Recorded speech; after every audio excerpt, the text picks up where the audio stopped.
이분을 책으로 표현하면 딱 이름 석자가 브랜드죠. 월간 전원책. 다양한 이슈를 새로운 논점과 해박한 지식으로 풀어봅니다. 월간으로 만나는 VIP 초대석 전원책 변호사 모셨습니다. 어서 오십시오. 변호사님 어서 오십시오. 오랜만에 뵙습니다. 예, 정말 오랜만입니다. 이 대선 전에 같이 사라졌길래 나는 온갖 상상을 다 했는데 보니까 다른 방송에 다 나오고 있더라고. 변호사님 뵈러 불철주야 달려왔습니다. 정신이라고 수고하셨습니다. 네. 자, 윤석열 전 대통령이 이제 구속 취소 124일 만에 오늘 새벽이죠. 다시 구속됐습니다. 재구속에 대한 평가 좀 듣고 싶은데 예상하셨습니까? 지금 대선 한 달이 지났잖아요. 네. 이제 한 달이 지났는데 대선 승리를 하자마자 이 대통령이 취임하고 나서 가장 먼저 한 일이 물론 뭐 이재명 대통령이 한 건 아닙니다만 특검을 시작한 겁니다. 특검을 미리 부시잖아요. 그 3대 특검 한번 보세요. 이게 겉으로는 내란 특검 그리고 김건희 특검 또 하나는 최상병 특검 이렇게 구획이 되어 있습니다만 세 특검 모두 윤석열 김건희를 타켓으로 하고 있습니다. 그럼 윤석열 김건희 특검으로 처음부터 하는 게 나 옳지 않았냐 생각을 해요. 그러면 검사가 120명이 필요할 리가 없습니다. 아니 박영수 특검 검사가 몇 명이 있는데요. 그리고 지금까지 검사가 20명이 넘는 특검이 없었어요. 그런데 여기는 40명씩 120명이에요. 지방의 검찰청을 넘어선단 말이에요. 이건 사실요. 무서운 전례를 하나 만들어 놓은 겁니다. 이걸 두고 예컨대 이건 정치보복이 아니다. 뭐 정치보복이 아니라고 생각들 하겠죠. 민주당에서는 당연히 그렇게 말할 것이고 그리고 우리 진보 좌파 언론들도 당연히 이건 정치보복이 아니라고 얘기하겠죠. 이 민주당에 누군가 그런 얘기를 했더라고요.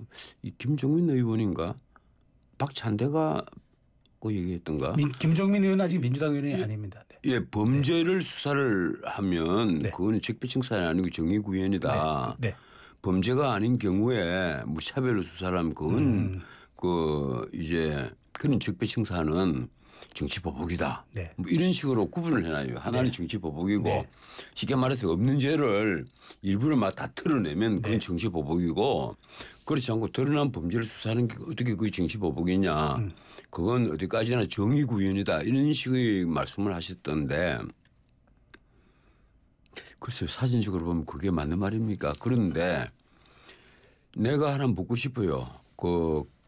문재인 정권 때 벌어지던 온갖 일들 울산시장 선거 개입 사건부터 시작해서 국가통계 조작 사건 월성 원전 경제성 평가 조작 사건 탈북민 강제 북송 사건 무엇보다도 서해 해수부 공무원 이대준 씨 피살 사건 이게 최근에 이제 소환 조사를 하겠다 검찰이 해서 지금도 조용하잖아요. 타이 일사제 사건.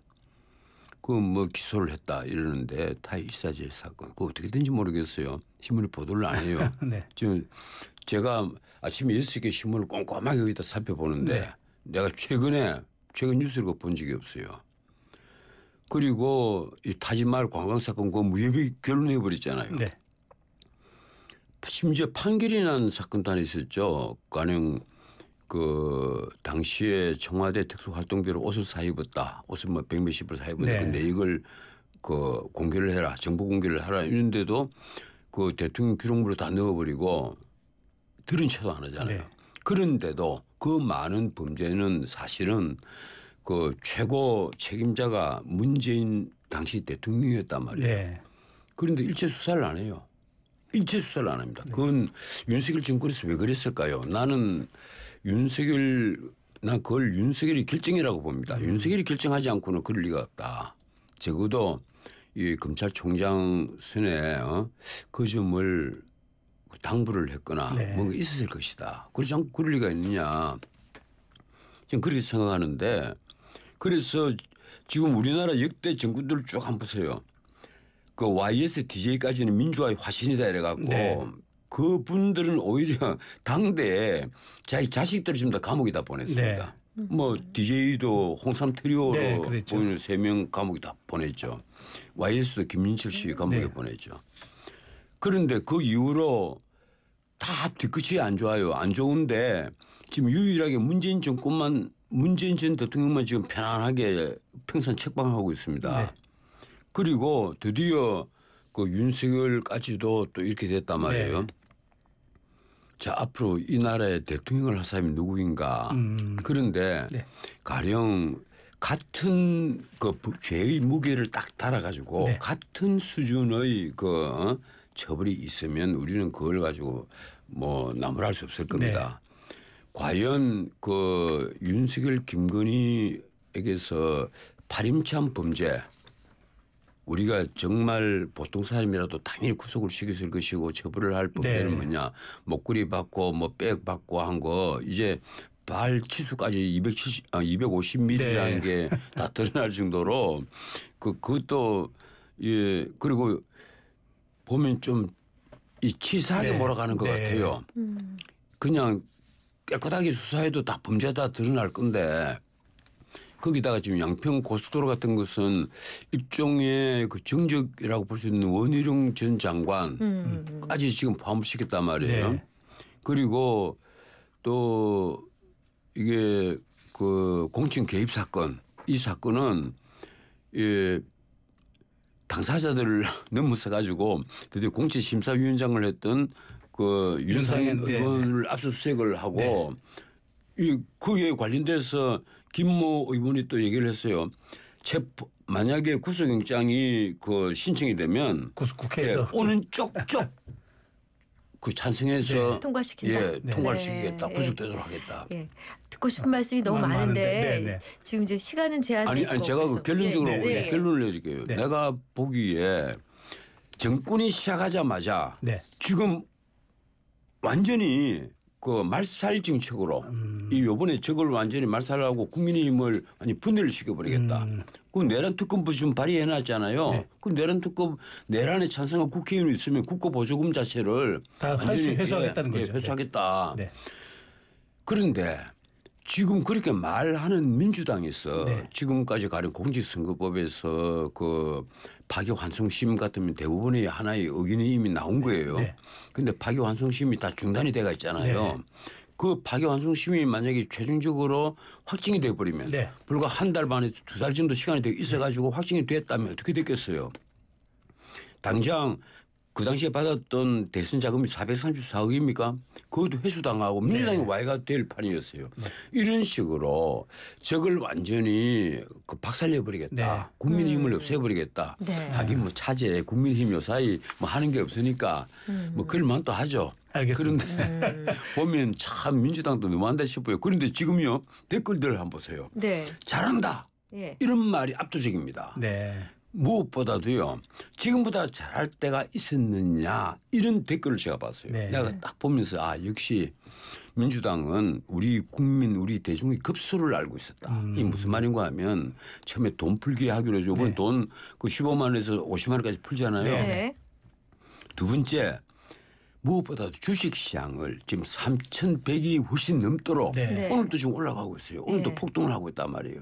미국이 대한민국 관세를 앞으로 8월 달에는 완전히 25%를 매겨버리겠다. 이렇게 트럼프가 얘기를 했는데도 그리고 심지어 반도체까지 관세를 매기겠다는데도 오늘도 폭등을 하고 있단 말이에요.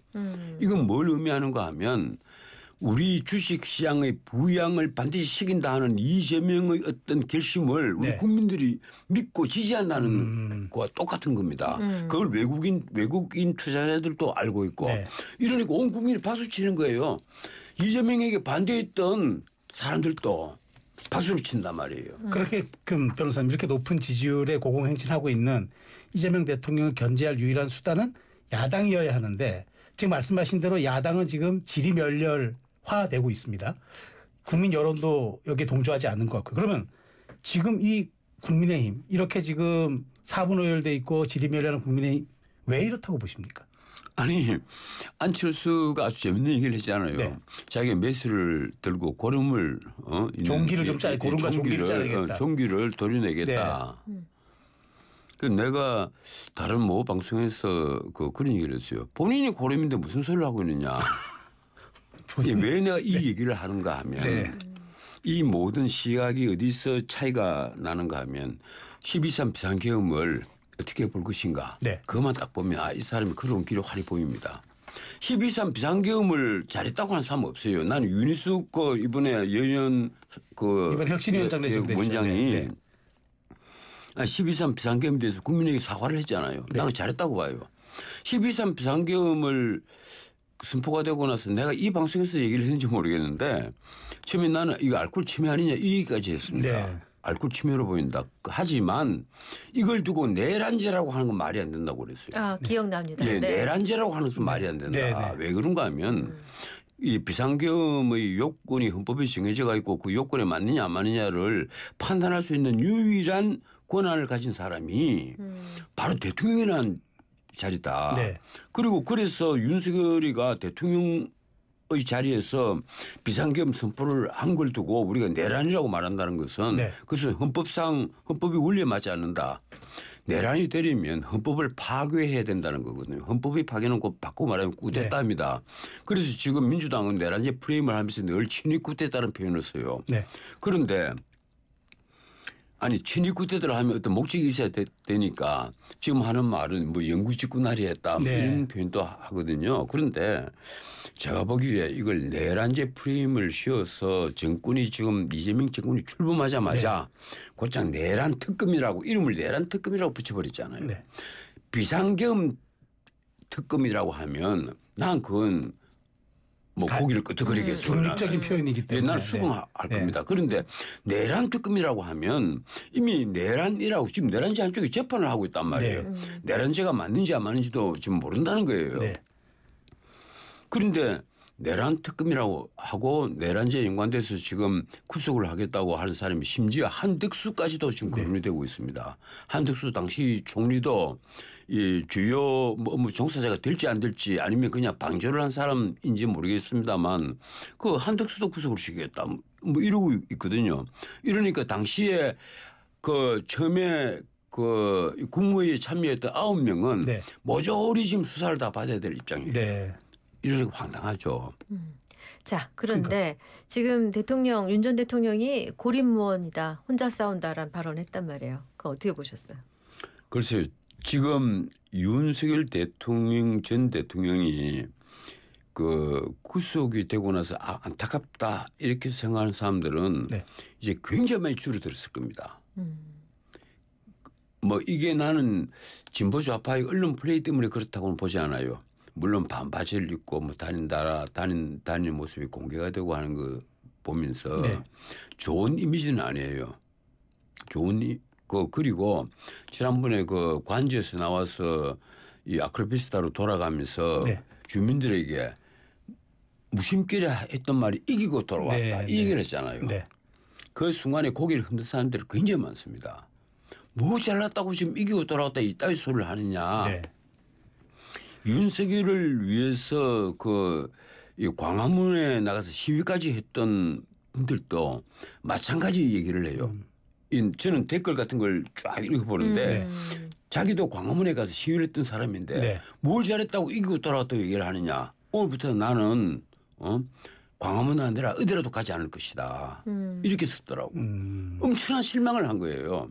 본인이 먼저 반성을 하고 참여를 하고 이래야 되는데 어떤 저질함도 없고 반성도 없고 그래서 오로지 이 김건희 여사 지키려고 네.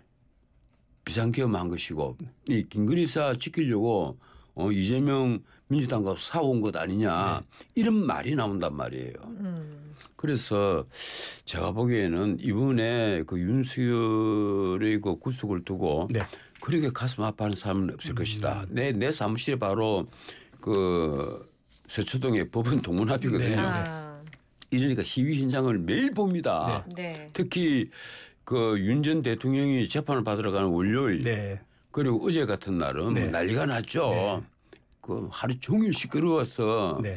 내 사무실이 7층에 있는데도 일을 잘 못 볼 정도로 아주 시끄러워요. 그런데 과연 나는 그 딴 걸 다 떠나서 우리 그 문민 정부들이 네. 그 끝이 하나같이 좋지 않았단 말이에요. 아니 우리 건국 이후에 네. 이승만 대통령, 박정희 대통령부터 시작해서 그 끝이 좋은 대통령이 정말 뭐 최규하 대통령까지 포함하면 뭐 최규하 대통령 그래도 뭐 퇴임 편안하게 퇴임을 했지만 네. 정말 끝이 안 좋아요.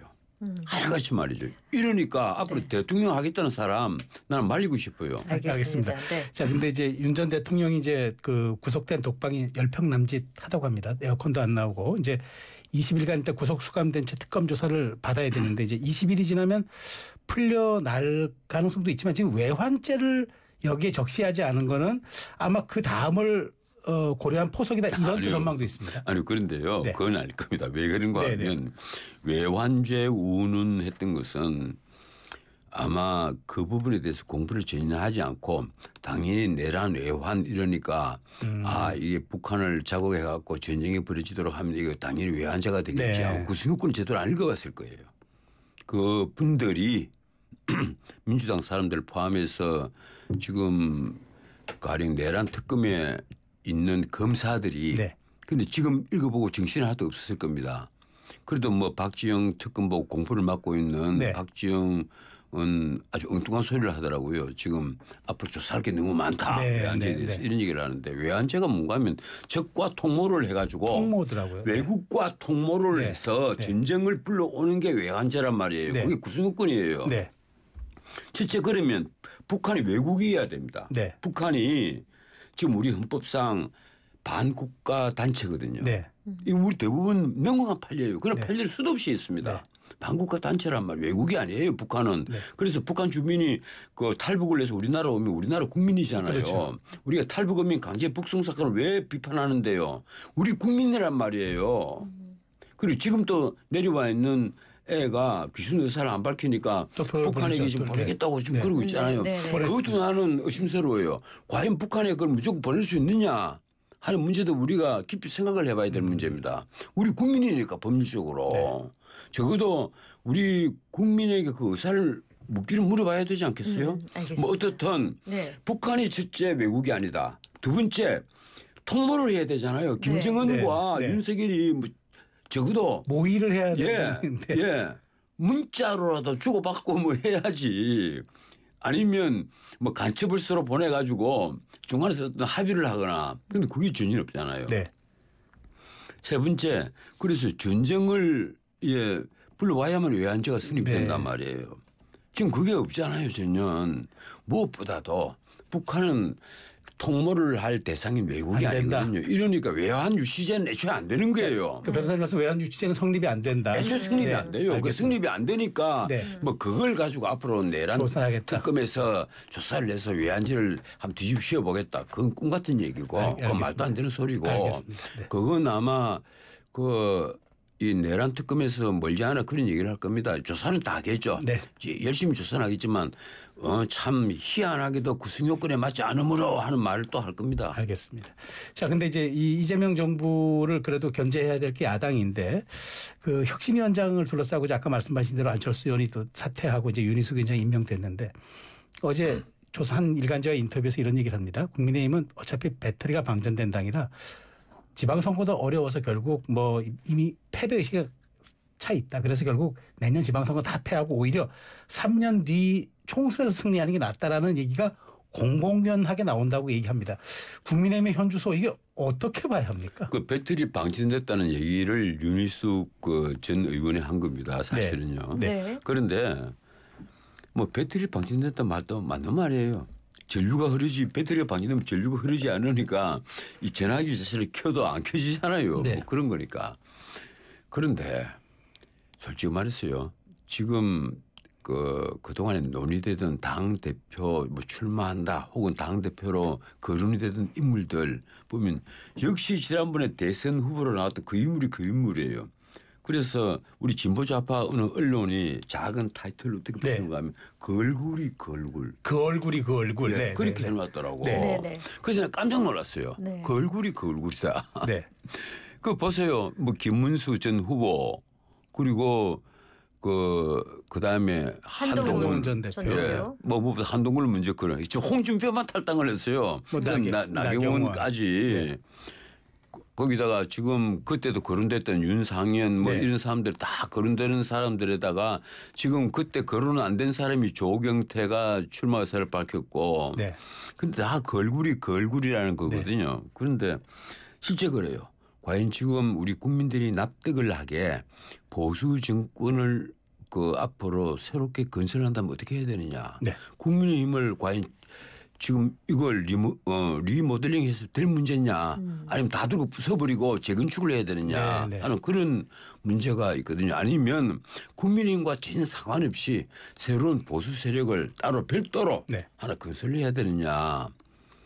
아마 이 별도 건설 문제는요. 네. 그 가장 성공한 나라가 프랑스입니다. 마크롱의 프랑스의 말로 앙마르슈 말씀하시는 거죠. 에마뉘엘 마크롱이 예. 원래 사회당 출신이잖아요. 네. 근데 자기가 이 중도 보수로 전향을 하면서 네. 넘어오면서 이 보수당에 입당을 해서 뭐 하려고 보니까 안 네. 되겠단 말이에요. 그래서 네. 완전히 국회의원 하나도 없이 새롭게 출발해 버린 거예요. 네. 네. 마크롱이. 네. 그리고 뭐 르펜도 마찬가지죠. 네. 예, 이 극우 정당이라고 극우의, 부르지만 우리 입장에서 가만히 분석을 해보면 그 극우 정당 아니에요. 네. 그 문자 그대로 강경 보수 뭐 그 정도 입장일 겁니다. 그 르펜도 마찬가지고. 그럼 국민의힘은 어느 길로 가야 합니까? 국민의힘 자체에 네. 가령 우리가 이런 문제 나오면요. 거기 네. 인물들 지금 107명이에요. 국회의원만. 네. 네. 그리고 국회의원이 준하는 인물들이 한 10명 정도 또 있다고 합시다. 네. 그 117명, 120명 정도 이름을 쫙 깔아놓고 자 여기서 앞으로 차세대 스타로 누굴 했으면 좋을까. 네. 저는 늘 그런 그 해법을 씁니다. 네. 제가 그 정권을 가진 조강의원이 됐을 때도 야 명단 다 갖고 와라 이래서 쫙 깔았어요. 예. 쫙 다 깔고 이 쫙 그 손가락으로 다 털어내 보니까 내가 그 동안에 쫙 알고 있었던 모든 지식을 동원해서 지금 진짜 친소 관계를 떠나서 네. 딱 틀어보니까 절반이 남더라고. 절반. 네. 예, 그 당시에. 네. 네. 근데 지금 어떻게 했어요? 지금 이제 12.3 비상계엄 지났죠. 또 그리고 무엇보다도 탄핵에 찬성하느냐 안 하느냐 여부. 네. 나 비상계엄에 반대는 누구나 할 수 있다고 네. 봐요. 그런데 아까 참 하던 말이 연관되어서 하는 말씀입니다만 탄핵에 찬성했느냐 탄핵 소추에 찬성했느냐 네. 아니냐 이 문제는요. 사실은 굉장히 중요한 문제입니다. 비상계엄이 내란이냐 아니냐. 네. 여기에 또 첫 번째가 갈려요. 네. 내란이냐 아니냐. 아니야. 그래 내란이든 아니든 그 뭐 범죄적 지식이 없는 사람이 네. 어떤 식으로 판단을 해도 좋다. 그런데 탄핵 소추에 찬성했느냐 아니냐는 쉽게 말하면 당시에 탄핵 소추에 찬성을 하면 윤석열이 파면될 것이고 네. 그리고 이재명 정권이 출범할 수밖에 없다는 네. 것은 대부분이 다 알고 있는 네. 상식이에요. 네. 네. 네. 미래를 예측하는데 아주 네. 어렵게 점쟁이에게 찾아가서 물어서 네. 아는 게 아니라 어느 정도의 정치적 그 지식을 갖고 있으면 그 하나의 상식이었단 말이에요. 지금 탄핵 소추를 하게 되면 윤석열 파면될 가능성이 아주 높다. 네. 그 경우에는 이재명이 무조건 대통령이 된다. 네. 자, 그걸 우리가 어떻게 받아들여야 할 것이냐. 12개의 범죄 혐의로 5개의 재판을 받고 있다. 네. 그러면 그분이 대통령이 되는 걸 우리가 용인을 해야만 하느냐. 네. 그때 우리는 과연 살아남을 수 있겠느냐. 만약에 상대가 아주 정상적인 그런 정치인이고 정상적인 정권이라면 아마 어쩌면 이쪽의 적폐도 그 용서를 해줄 가능성이 있을지 모릅니다. 이쪽만 그런데 그렇지 않다면 자기의 그 어떤 흠기를 감추기 위해서라도 굉장히 강경하게 나올 거란 말이에요. 네. 난 지금이 그렇다고 봐요. 네. 그러면 나는 윤석열을 비하고 싶은 마음 전혀 없어요. 하지만 완전히 적을 말살이 대상으로 본단 말이에요. 지금 민주당 정권이. 네. 난 이재명 대통령은 나 오히려 그렇지 않다고 봐요. 네. 이재명 대통령은 그렇게까지는 아닌 것으로 보인다. 처음에 출범할 때 그렇게까지 하는데 지금 민주당에서 오히려 그러잖아요. 민주당에 있는 사람들이 과잉 충성이에요. 이건 문자 그대로 일극 체제에 대한 과잉 충성이란 말이에요. 이러니까 완전히 국민님 가만 놔둬서 안 돼. 이건 내란에 내란 행위에 적극적으로 가담한 자는 물론이고 네. 그걸 옆에서 지켜본 사람들도 사실은 내란에 보수를 맞춰서 찬성을 한 사람이야. 이거 다 처벌해야 돼. 그래서 국민이 와해를 시켜버리겠다는 거 아니에요. 그래서 내란 특별법을 지금 발의를 한 네. 겁니다. 그러면 변호사님, 국민의힘은 그러면 지금 말씀은 그래도 단일 대우를 유지해서 민주당의 저 공세에 맞서는 게 맞다고 보십니까? 아니면은 최소한 뭐 인적 청산을 통해서라도 다시 국민의 지지를 좀 끌어와서 그러면 뭐 재건축이든 리모델링이든 해야 된다고 보시는 겁니까? 나는요. 나 국민의힘이 이쯤 되면 네. 나는 전원 사퇴를 하고 의원직 전원 사퇴. 예, 전원 사퇴를 하고 뭐 의원직이 왜 그렇게 연연한지 모르겠어요. 가게 뭐 월급 많이 주고 편안하니까 국회의원이 못할 일이 없다는 거 아니에요. 그만큼 국회의원이 좋은 자리예요. 네. 그런데 전원 사퇴하고 조용히 이게 문자 그대로 무장의 저항을 제대로 하는 것이 나 옳은 것이 아니냐. 지금 아무리 저항해봤자 소용이 없습니다. 왜 그런가 하면 다수가 모든 것을 결정하겠다는 이 다수의 폭정. 네. 이것이 지금 모든 광풍을 휩쓸고 있는 거예요. 네. 지금 다수의 폭정 정도가 아닙니다. 나 폭정이라는 표현도 이제 안 쓰려고 그래요. 왜 이 폭정이 티렌인데 티렌보다 머저리티 이렇단 말이에요. 다수의 네. 폭정이. 그게 알리시스 토커빌이 먼저 얘기를 했고 그걸 받아서 당시에 편지록과 교류를 하던 존 스튜어트 밀이 대의정부론에서 아주 상세적으로 나왔어요. 네. 다수의 폭정이 다수의 전제로 이행을 하면 어떻게 위험해지는지. 네, 네, 네. 이거 굉장히 상세히 적어놓은 거예요. 그런데 지금 보면 문자 그대로 다수의 폭정이 넘어섰습니다. 지금 다수가 모든 것을 결정한다는 거 아니에요. 네. 아까 이 내란 특별법을 왜 발의를 하겠어요? 우리가 밀어붙이면 통과를 또 시킬 수가 있으니까. 그리고 거부권을 행사할 대통령제에서는 거부권을 대통령이 행사를 할 수가 해서 의회 권력을 견제해야 되는데 이제 그게 가능하지 않단 말이에요. 그 이재명 대통령이 거부권 행사할 리가 있겠어요? 네. 이러니까 문자 그대로 다수는 전횡을 할 수가 있는 거예요. 마음대로 한단 말이에요. 모든 인사권부터 시작해서 모든 국가의 정책 결정권까지 마음대로 행사를 하거든요. 이러니까 거기에 그 주장스럽게 보이는 국민의힘 이거 뭐 놔둬서 뭐해. 완전히 국고보증을 다 뺏어버리고 없애버리면 옛날에 군사정권 때 이 유중에 만들어 놓고 있을 때 그때 총회를 받던 야당이 있었잖아요. 그런 당으로 하나 만들면 된다는 겁니다. 그래도 국민들은 박수를 칠 것이다. 경제만 올라가면 국민들은 박수 친다. 그걸 믿고 있는 거겠죠. 근데 지금 사실상 의원직 사퇴를 말씀하시지만 그렇게 할 가능성은 제가 보기에 전무해 보이니까. 전무하죠. 네. 그러니까 이게 뭔가 하면 국민의힘 국회의원들 107명 가운데서도 미래에 대한 비전을 제대로 갖고 있는 리더적인 어떤 생각을 갖고 있는 사람이 몇 사람이 되겠느냐. 내가 보기에는 10손가락 아니에요. 이게 참 처참한 겁니다. 지난번에 그 비상계엄 사태가 벌어지고 그리고 탄핵 수초가 되고 탄핵이 이제 파면이 됐어요. 그런데도 어떤 처절한 반성도 없고 어떤 회한도 없어요. 인적 청산도 안 하잖아요. 솔직히 내가 만나본 국민의힘 국회의원 그 뒤로 적어도 한 30명이 넘을 텐데 네. 모두 다 싱글벙글 웃고 있어요. 휴가 계획 짠다 그러더라고요 요즘에. 예, 내 만나서 뭐 기분 좋아서 웃고 있는지는 모르겠는데 내 만나서 울상을 찍고 있는 국회의원들은 아무도 없었습니다. 모두 다 싱글벙글 웃고 있고. 네, 그래서 오히려 야 이래서 어떻게 하냐 그거 걱정하는 사람은 저 같은 사람. 원 밖에 있는 사람. 예. 그러면 전원 사퇴할 일이 없으니까 차선은 뭐가 있을까요?